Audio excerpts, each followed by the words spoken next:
เฮ้ยมาดูนี่มาดูนี่มาดูของแท้นะนี่ของแท้นะแต่นะนึกว่ามันจะก๊อปแค่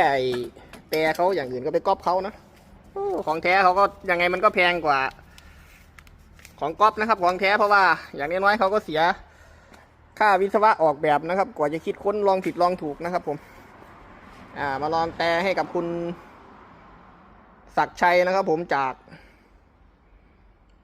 ชัยนาทนะครับผมแล้วก็คุ